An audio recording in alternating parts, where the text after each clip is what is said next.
पूर्वीची IPL व आताची रिलायन्स नागोठणे कंपनी परिसरातील प्रकल्पग्रस्त प्राधान्य प्रमाणपत्र धारक भूमिपुत्रांना कायमस्वरूपी नोकरीत सामावून घ्यावे या मागणीसाठी मागील 35 ते 40 वर्षापासून व्यापक स्वरूपाचा लढा सुरू आहे।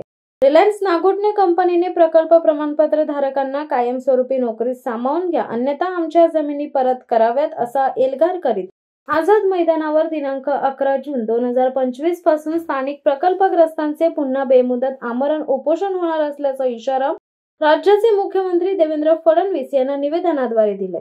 वंचित बहुजन माथाडी ट्रान्सपोर्ट व जनरल कामगार युनियन भूमिपुत्र प्रकल्पग्रस्त सामाजिक संस्था चोळे ते नागोठणे यांनी वंचित बहुजन आघाडीचे राष्ट्रीय अध्यक्ष ॲडव्होकेट तथा बाळासाहेब आंबेडकर, भारतीय बौद्ध महासभेचे कार्याध्यक्ष भीमराव आंबेडकर, कामगार युनियनचे सरचिटणीस सुरेश मोहिते यांच्या नेतृत्वाखाली मोठे आंदोलन उभारले।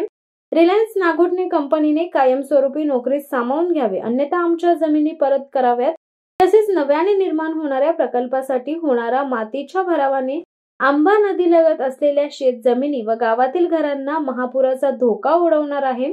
याच संदर्भात नुकसान भरपाई विषयी महत्त्वपूर्ण निर्णायक बैठक घेण्यात यावी या मागणीसाठी आझाद मैदान मुंबई येथे स्थानिक प्रकल्पग्रस्तांनी बेमुदत उपोषण सुरू करणार असल्याचा इशारा दिलाय।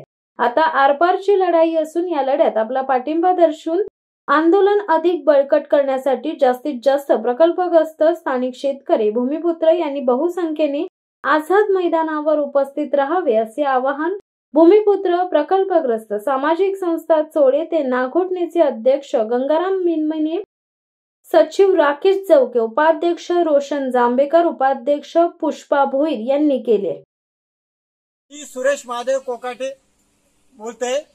नागोठणे रिलायन्स विरुद्ध आमरण उपोषण करणार मागणी नागोठणे रिलायन्सने प्रकल्पग्रस्त 324 प्रमाणपत्र धारकांना कायमस्वरूपी रिलायन्स कंपनीमध्ये नोकरी देणे या मागणीसाठी दिनांक 11 जून 2025 रोजी आझाद मैदान येथे प्रकल्पग्रस्त आमरण उपोषण सुरू करणार।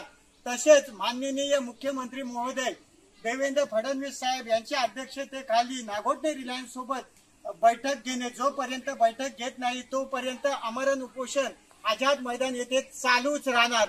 तसेच 5 मार्च 2025 रोजी माननीय उद्योग मंत्री उदय सामंत यांच्या अध्यक्षतेखाली बैठकीमध्ये चर्चेत माननीय मुख्यमंत्री देवेंद्र फडणवीस साहेब यांच्या अध्यक्षतेखाली बैठक घेण्याची चर्चा झाली होती, ठरली होती। त्याला 3 महिने उलटून गेले, मात्र सीएम साहेबांसोबत बैठक घेत नाही। याबाबत आम्ही मंत्रालयामध्ये वारंवार भेटलो, मुख्यमंत्र्यांच्या सचिव साहेबांना भेटलो, बैठक ठेवतात, सकारात्मक चर्चा होतो, मात्र बैठकीस टाळाटाळ। त्यामुळे आम्ही 11 जून 2025 रोजी आझाद मैदान येथे आमरण उपोषण करणार। धन्यवाद।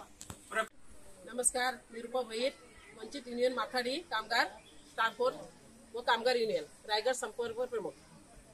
आम्ही रिलायन्स कंपनी विरुद्ध 11 जून आझाद मैदानावर येथे आमरण उपोषण करणार आहोत।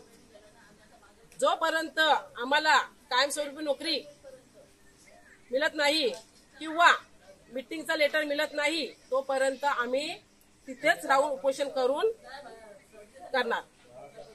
नमस्कार, मी गंगाराम मिनमिने, भूमिपुत्र प्रकल्प सामाजिक संस्थेचे अध्यक्ष।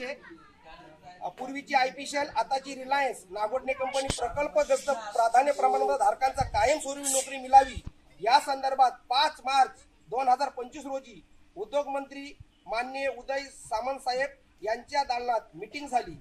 या मीटिंगमध्ये अशी चर्चा झाली की प्रकल्पग्रस्तांच्या मागण्यांच्या अनुषंगाने निर्णायक बैठक माननीय मुख्यमंत्री साहेब यांच्या अध्यक्षतेखाली 15 दिवसात बैठक आयोजन करण्यात येईल असे माननीय उद्योग मंत्री साहेब यांनी चर्चेमध्ये सांगितले। परंतु पुढील निर्णय कार्यवाही करिता प्रकरण क्रमांक 42 उद्योग विभाग 10 नसती फाईल माननीय मुख्यमंत्री साहेब यांच्या कार्यालयामध्ये पाठवली असता आपल्या कार्यालयात विचारणा केली असता फक्त आश्वासन देतात, प्रत्यक्षात निर्णायक बैठक घेण्याकामी तारीख वेळ देत नसल्यामुळे दिनांक 11 जून 2025 पासून सर्व प्रकल्पग्रस्त प्राधान्य प्रमाणपत्र धारक आझाद मैदान मुंबई येथे बेमुदत आमरण उपोषण करणार आहोत याची नोंद घ्यावी। जय हिंद। जय महाराष्ट्र.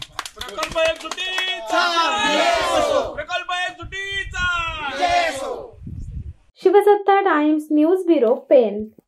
दे धडक बेधडक वृत्त देणाऱ्या आपल्या शिवसत्ता टाइम्स न्यूज चॅनलला लाल बटन दाबून सबस्क्राईब करा आणि बेल आयकॉनला क्लिक करायला विसरू नका.